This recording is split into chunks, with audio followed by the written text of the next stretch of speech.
सबसे पहली बात इंपॉर्टेंट, 10th 12th के एग्जाम कैंसिल हुए, लेकिन जो एग्जाम कैंसिल होना या नहीं होना ये बड़ी बात नहीं है। ठीक है, हो गया, परिस्थितियां थी। इस कोविड में जो हमने लोगों के साथ देखा, गांवों के अंदर देखा, जैसे हर गांव में हर घर के अंदर बुखार था, बीमार थे, परिस्थितियां बहुत खतरनाक थी। उन सबको देखते हुए और कई परिवारों के अंदर बहुत बुरा एक दौर साबित हुआ, सदमे वाली बातें साबित हुई। कई परिवारों के अंदर बहुत मतलब हम यूँ कह सकते हैं 1 डेथ, 2 डेथ, 3 डेथ, इससे भी ज़्यादा डेथ हमने देखी। तो ठीक है, उन परिस्थितियों को देखते हुए गवर्नमेंट ने एग्ज़ाम कैंसिल किया, कोई बात नहीं। लेकिन जो सबसे बड़ी बात थी वो ये थी कि जब बच्चे एग्ज़ाम कैंसिल होने के बाद खुश हुए, ठीक है, उनको ये लगा कि न्याल हो गए।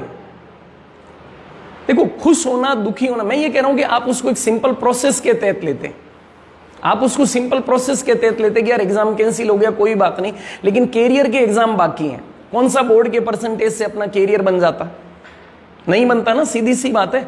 तो फिर तो अपनी पढ़ाई की बात करना, अपनी कैरियर की बात करना, अपने कैरियर की चिंता करना, ठीक है ना। एक बात मैंने कहीं पे पढ़ी थी और मैंने भी कहा था कि जब युवा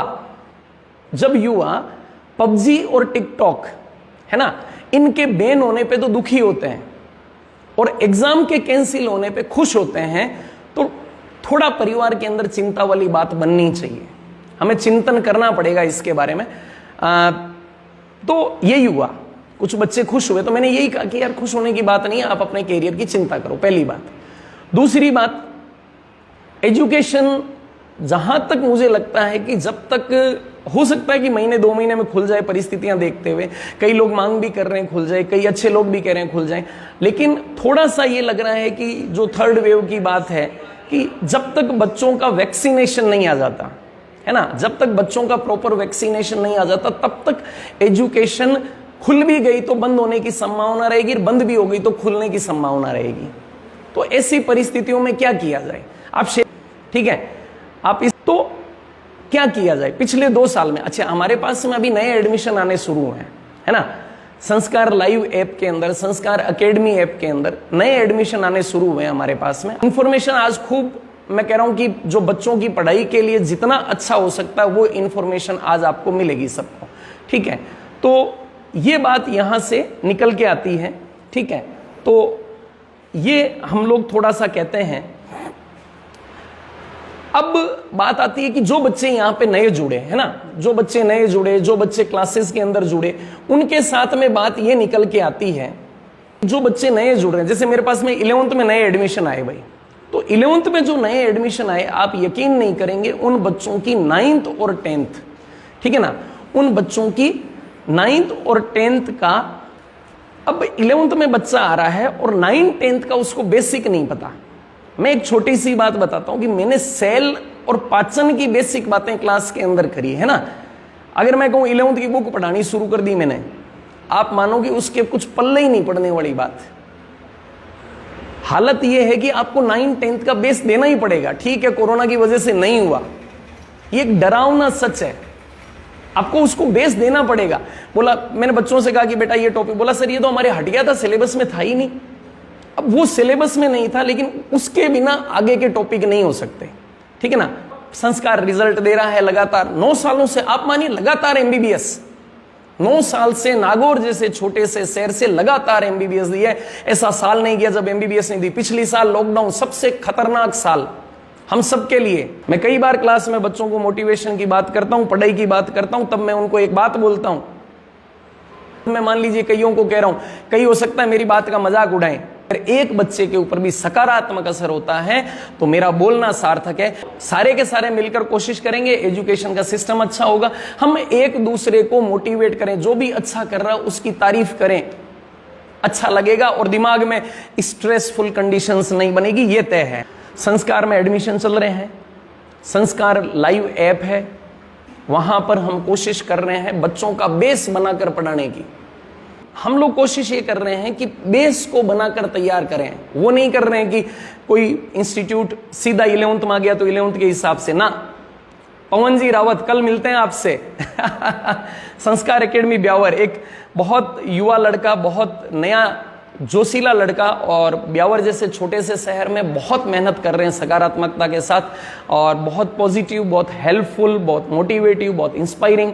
तो बहुत बढ़िया, जल्दी से मिलते हैं पवन भाई आपके साथ। महेंद्र जी बंसीवाल, इब्राहिम जी, अब की बार नीट के सियर में छेद करना है। Rajneesh Jinja, Sanskar future of Nagaur, doctor Rajneesh, Lalit, ठीक है।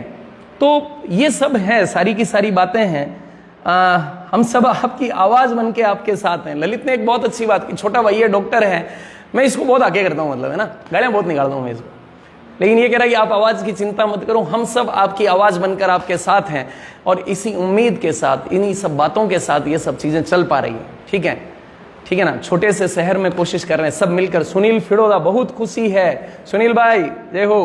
राज, पवन कुमार जीनगर साहब, श्रवण दल संकवास हैं, 2-3 दिन पहले ही फेसबुक पे जुड़े हैं। बहुत अच्छा परिचित नहीं हूं, लेकिन आपकी एक अच्छी सी पोस्ट देखी थी, उसके बाद ठीक लगा। कोरोना में एक बहुत ही अच्छा काम किया है, लोगों को खाना प्रोवाइड करने का। कैलाश सीकर से पूछ रहे हैं, मेरे सीकर के स्टूडेंट है 2011-12 के, वो पूछ रहे हैं कि आपने खाना प्रोवाइड किया और कैसा फील होता है। तो हाँ, 8 से फाउंडेशन कोर्स है बाकर साहब अपने पास में, तो कैसा फील होता है जब लोग दुआएं देते हैं। तो देखो, हमने लगभग 29 अप्रैल को भोजन शुरू किया था, है ना, और ये नहीं सोचा था कि इतना लंबा जाएगा, इतनी जरूरत है, नहीं पता था, बहुत दिल से काम किया।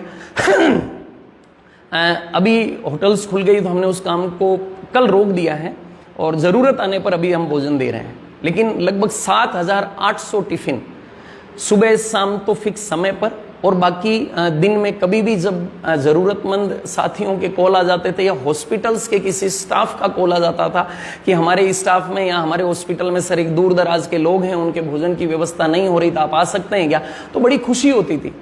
और एक बात इस नागौर के लिए कहना चाहूँगा कि मैं हमेशा ये सोचता था कि जब कोरोना चला जाएगा तो कम से कम ये बात याद रहेगी कि जब कोरोना अपने पीक पे था, जब लोगों को आने जाने की सुविधाएं नहीं थी, भोजन की सुविधाएं नहीं थी, तो मेरे नागौर के अंदर कुछ लोग, खाली संस्कार एकेडमी नहीं, कुछ लोग इतना प्रयास कर रहे थे कि वो अपने घर से दूर बिना किसी व्यवस्था के भी कम से कम भूखे नहीं रह रहे थे। ये लंबे समय तक बात याद की जाएगी, ठीक है ना। जब जरूरतें थी, जब कोई कहने वाला नहीं था, मिलने वाला नहीं था, लेकिन उनको कम से कम ये चिंता नहीं हुई कि हमें ताज़ा खाना, गर्म खाना मिलेगा कि नहीं। तो ये सब हुआ। संस्कार लाइव पे फाउंडेशन क्लासेस चल रही है। जेट की डेट और बढ़ गई, गाँव के बच्चों के लिए एक सूचना है, जेट की डेट और बढ़ गई है ना, जेट की डेट और बढ़ा दी गई है, सही 10 एक दिन एग्जाम आगे कर दिया गया है। जिन बच्चों ने इस बार 12th के एग्जाम दिए हैं, यानी पास हो गए बिना एग्जाम दिए, वो जेट का फॉर्म भर लें और जेट की तैयारी कर लें।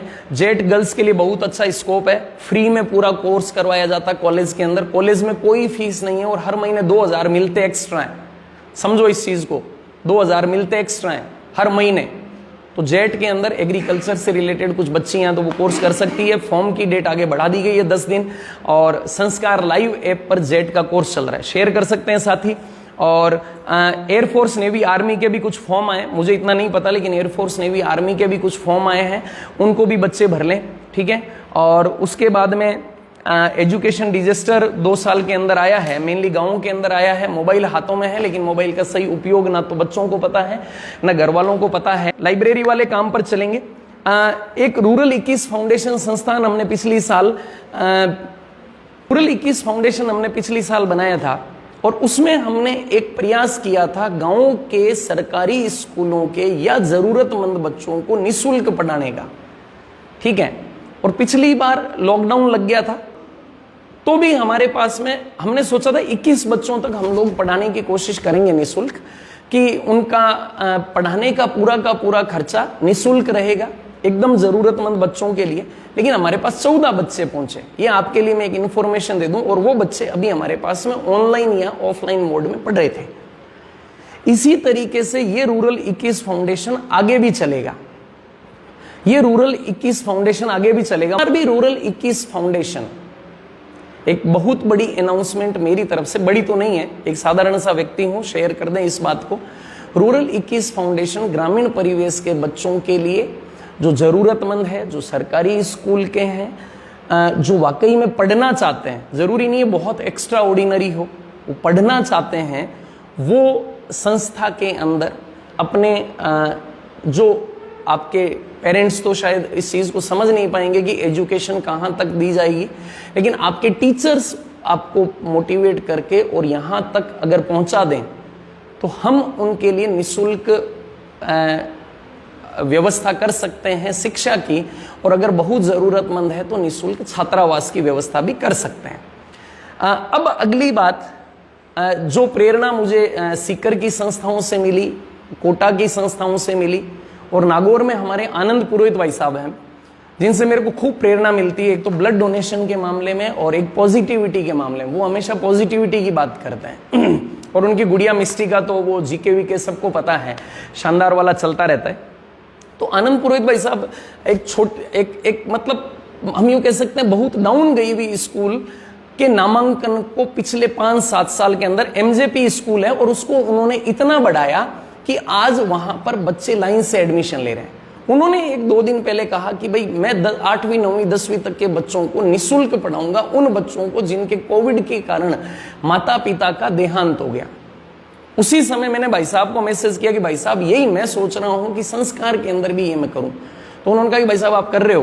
तो आज उनसे प्रेरणा लेकर, जिन जिन संस्थाओं ने ये किया उन सब से प्रेरणा लेकर एक चीज, हाँ बालिकाओं को भी ले सकते हैं सर, बालिकाओं को भी ले सकते हैं सर। अब अगर मैं आपसे बात करूं, ठीक है,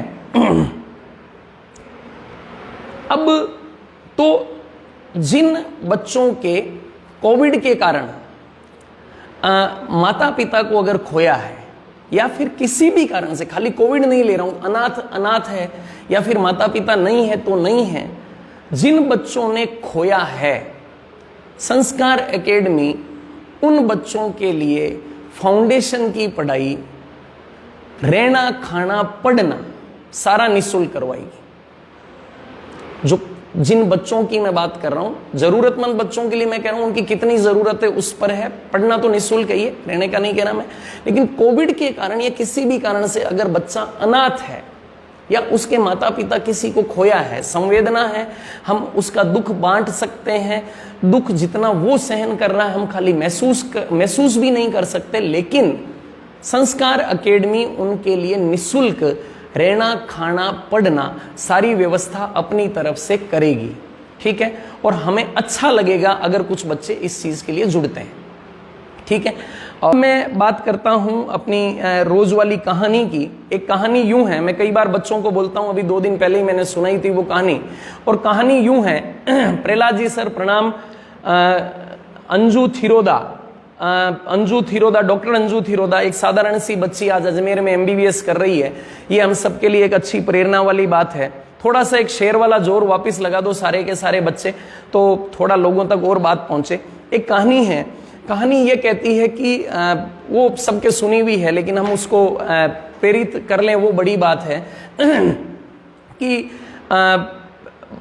महाराज थे और महाराज ने अपने शिष्यों को कहा कि आम लेकर जाओ। तो महाराज ने अपने शिष्यों को कहा कि आप आम लेकर जाओ और वहां पर जाकर इसको खाना जहां पर आपको कोई देखे नहीं, ठीक है, सबके सुनी हुई है। तो कुछ बच्चे पेड़ के पीछे जाकर छुपकर खाकर आ गए, कुछ जंगल में दूर जाकर खाकर आ गए, कुछ कमरे के महाराज की कुटिया थी उसके पीछे जाकर खाकर आ गए, कुछ गुफा में जाकर खाकर आ गए, और एक बच्चा 10-12 घंटे के बाद में 10-12 घंटे बाद में वापस उस आम को लेकर आ गया और सारे बच्चे उसके ऊपर हंसने लगे कि यार तू ऐसे कैसे आम ही नहीं खा पाया, तेरे को ऐसी जगह ही नहीं मिली जहां तेरे को कोई देख नहीं पाया। तो फिर महाराज ने भी उसको पूछा यार ऐसे कैसे। तो फिर उसने कहा कि गुरुजी समस्या ये थी कि मेरे को ये लग रहा था कि जहां पर भी मैं हूं वहां पर मेरे को कोई न कोई एक ऊपर वाली शक्ति या फिर मेरी आत्मा देख रही है, ठीक है ना। तो मैं नहीं खा पाया, मुझे लगा कि कोई न कोई देख रहा है तो मैं नहीं खा पाया। तो यहां से जो मैं बच्चों को एक बात बोलता हूं वो ये बोलता हूं कि आप पढ़ रहे हैं या नहीं पढ़ रहे हैं सबसे ज्यादा आप जानते हैं, लेकिन कहीं ना कहीं कोई ना कोई ऊपर वाला आपकी इस चीज को, आपकी इस नीयत को जरूर देख रहा है और उस नीयत का परिणाम आपको जरूर मिलेगा। अगर वो अच्छी है तो परिणाम अच्छा मिलेगा और अच्छी नहीं है तो नहीं मिलेगा। आप छुपकर पढ़ रहे हैं या खुलकर पढ़ रहे हैं, आप छुपकर नहीं पढ़ रहे हैं या खुलकर नहीं पढ़ रहे हैं, इसमें कोई फर्क नहीं है। आप पढ़ रहे हैं तो पढ़ रहे हैं और नहीं पढ़ रहे हैं तो नहीं पढ़ रहे हैं, सच्चाई ये है। तब की बात है, तब की बात है जब एक तौलिए से पूरा घर नहाता था, जब एक तौलिए से पूरा घर नहाता था, दूध का नंबर भी बारी बारी से आता था, छोटा माँ के पास सोकर थोड़ा इठलाता था, छोटा बेटा माँ के पास सोकर थोड़ा इठलाता था, पिताजी की डांट का डर सबको लगता था, पिताजी की डांट का डर सबको सताता था। बुआ के आने से घर में माहौल खुशनुमा हो जाता था। हलवा, लापसी, खीर, पूड़ी, राबड़ी ये हमारे स्पेशल डाइट होते थे। बड़े भाई के कपड़े छोटे होने का इंतजार रहता था। पहले यही होता था कि बड़े भाई के कपड़े छोटे वाला पहनता था और छोटे वाले के और छोटे वाला पहनता था, इंतजार रहता था। और स्कूल के अंदर भी बड़े भाई का रोब दिखाकर कईयों से भिड़ जाते थे। क्या बड़ा भाई है तो छोटे वाले से भिड़ जाते थे, कईयों से भिड़ जाते थे। और भाई बहन परिवार का प्यार सबसे बड़ा नाता था।